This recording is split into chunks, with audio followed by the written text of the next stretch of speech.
लोकतंत्र जीत गया, लेकिन किस कीमत पर।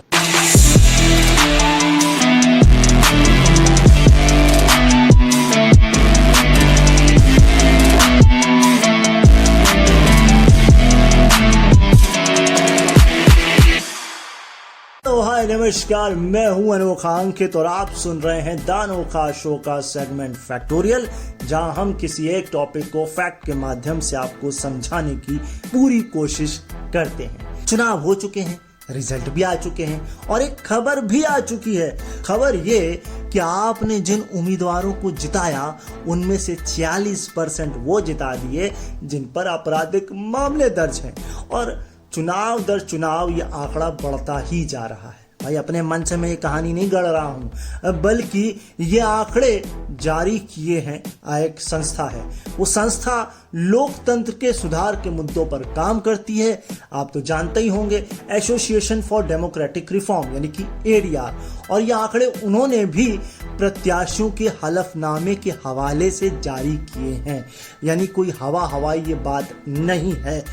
46% का मतलब ये होता है 543 में से 251 पर आपराधिक मामले दर्ज हैं। इनमें भी 31% यानी कि 31% 170 पर बलात्कार, हत्या या अपहरण जैसे गंभीर या संगीन मामले दर्ज हैं। और इनमें से भी 27 तो वो हैं जो दोषी करार दिए जा चुके हैं, यानी कि या तो वो जेल में हैं या जमानत पर बाहर हैं। मैं आपको थोड़ा सा और ब्रेक डाउन करके दे देता हूं। 4 वो जीते हुए प्रत्याशी हैं जिन पर हत्या के मामले दर्ज हैं। 27 वो हैं जिन पर हत्या की कोशिश के मामले दर्ज हैं। 2 बलात्कार के मामले दर्ज हैं। 15 पर महिलाओं के खिलाफ अन्य आरोप के मामले दर्ज हैं। 2 पर अपहरण के, 2 नहीं बल्कि 2+4 पर, और 43 पर नफरती भाषण देने के आरोप या मामले दर्ज है। ये रिपोर्ट हमें ये भी बताती है कि यदि आपकी छवि गुड बॉय वाली है, यानी कि आप अच्छी छवि रखते हैं, तो फिर आपके जीतने के चांसेस मात्र 4.4% है। और यदि आपकी छवि बैड बॉय वाली है, यानी कि आपकी आपराधिक छवि वाली है, यानी आप पर यदि आपराधिक मामले हैं, तो आपके जीतने के चांसेस 15.3% है। वो आपने बात सुनी है ना, मनी एंड मसल पावर, उसका जीतता जागता उदाहरण आपके सामने है। मैं आपको पार्टी वाइज भी ब्रेक डाउन करके बता देता हूं। 240 जो उम्मीदवार जीते हैं बीजेपी के, उसमें से 39% यानी कि 94 पर आपराधिक मामले हैं।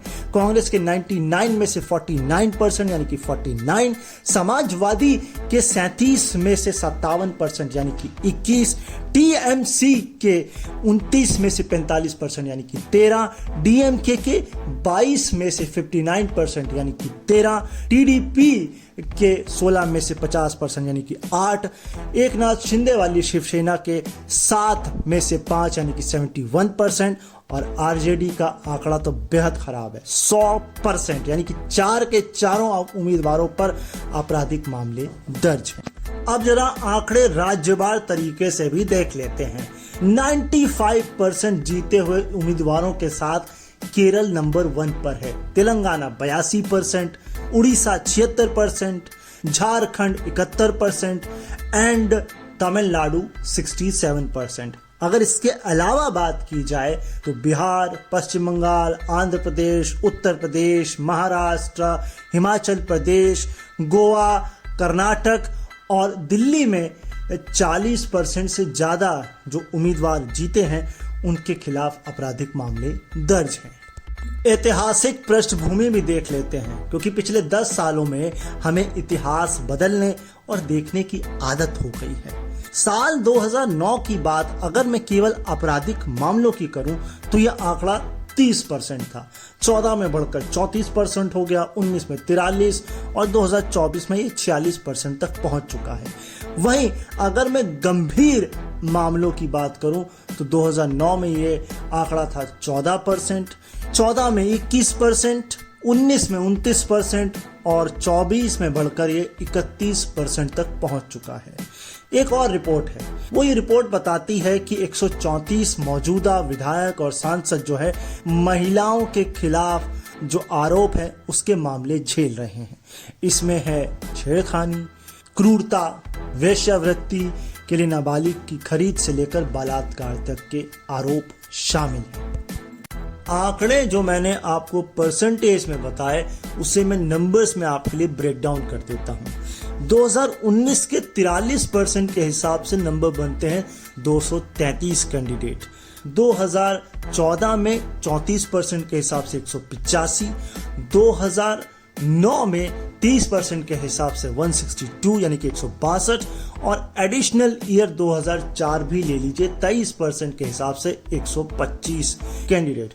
और ये जो क्रिमिनल केसेस है इसमें 2009 से 55% की बढ़ोतरी हुई है।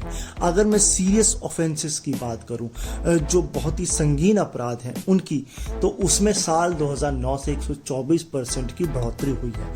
इस साल जो नंबर मैंने आपको बताया था 31% यानी कि 170 कैंडिडेट, अगर हम पिछले सालों में जाएं तो साल 2019 में 29% के हिसाब से 159, 2014 में 21% के हिसाब से 112 यानी कि 112, और 2009 के हिसाब से 14% जो थे यानी कि 76 कैंडिडेट।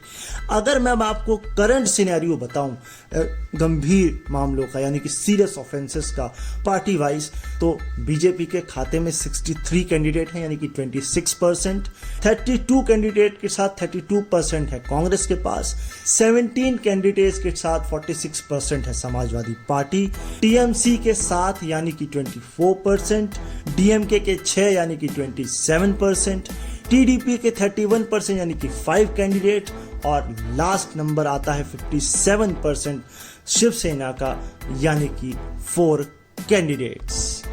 ये थे आप लोगों के लिए आंकड़े, लेकिन सवाल अभी भी जस का तस है कि भाई ये आंकड़े बढ़ क्यों रहे हैं।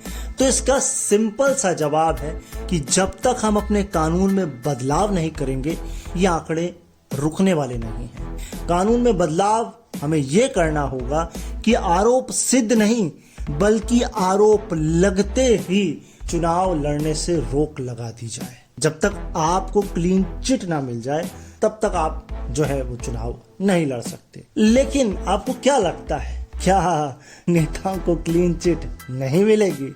बाकी आप समझदार हैं। दूसरा कारण, हमारे देश में चुनाव लड़ना कोई सब्जी खरीदने वाली बात तो नहीं है।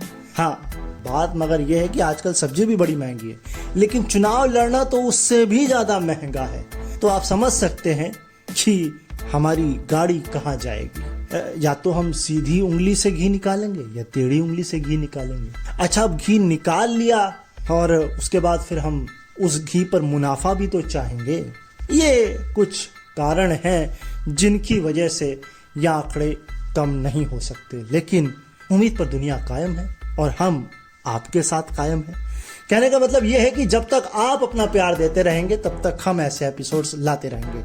आप मुझे बताइए, आपको ऐसे एपिसोड्स चाहिए हैं या किसी और तरीके के एपिसोड चाहिए, यानी कि पॉजिटिव या किसी और फील्ड से।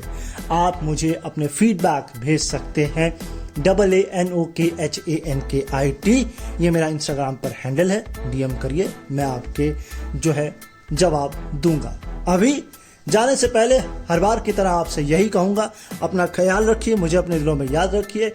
ये पॉडकास्ट अगर पसंद आ रहा है तो स्पॉटिफाई पर जाकर इसे फॉलो कर लीजिए। यूट्यूब पर सुन रहे हैं तो चैनल सब्सक्राइब कर लीजिए। मैं आपसे मुलाकात करूंगा फिर एक नए टॉपिक के साथ, फिर किसी दिन। तब तक के लिए बाय बाय।